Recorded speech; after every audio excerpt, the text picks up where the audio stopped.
नमस्कार, मैं निकिता कांडपाल और आप देख रहे हैं एनटीवी निष्पक्ष। आज हम बात करेंगे चारधाम यात्रा की। भारत देवी देवताओं की भूमि है। भारत की हर सीमा पर पवित्र मंदिरों का निवास है।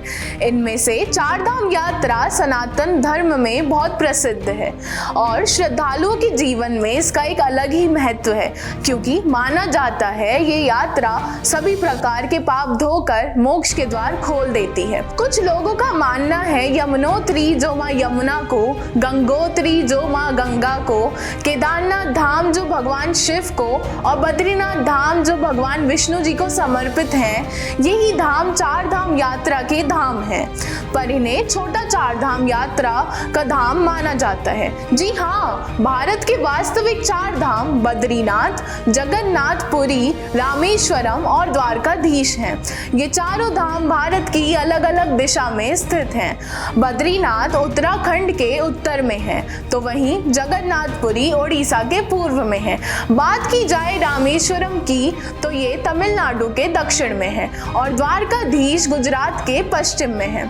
आइए विस्तार में जानते हैं इन धामों के बारे में। आइए बात करते हैं बद्रीनाथ धाम की। बद्रीनाथ धाम उत्तराखंड के चमोली जिले में है। ये गढ़वाल की पहाड़ियों के बीच और अलकनंदा नदी के स्तर पर है। यह नर और नारायण पर्वत के बीच में है और नीलकंठ शिखर की छाया में 6560 मीटर की ऊंचाई पर है। यहाँ भगवान श्री विष्णु बद्री नारायण रूप में लोगों द्वारा पूजे जाते हैं। उनकी मूर्ति की लंबाई 1 मीटर है। यह 8वीं सदी में आदि गुरु श्री शंकराचार्य जी द्वारा नरकुंड से निकाल कर स्थापित की गई थी। मूर्ति भगवान विष्णु की 8 स्वयं प्रकट हुई प्रतिमाओं में से एक है।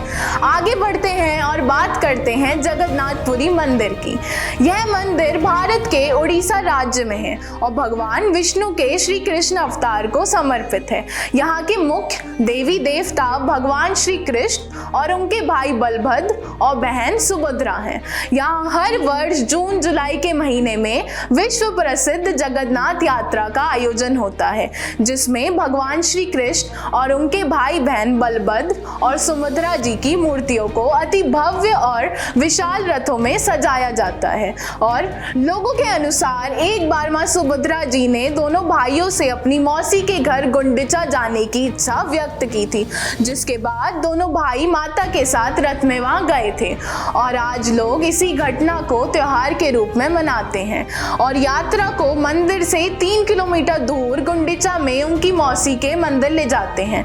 आगे बढ़ते हैं, बात करते हैं तीसरे धाम रामेश्वरम की। तमिलनाडु के रामनाथपुरम जिले में स्थित ये मंदिर भगवान शिव को समर्पित है। ये शिवलिंग स्वयं भगवान श्री राम द्वारा स्थापित किया गया था। ये शिवलिंग 12 ज्योतिर्लिंगों में से एक है।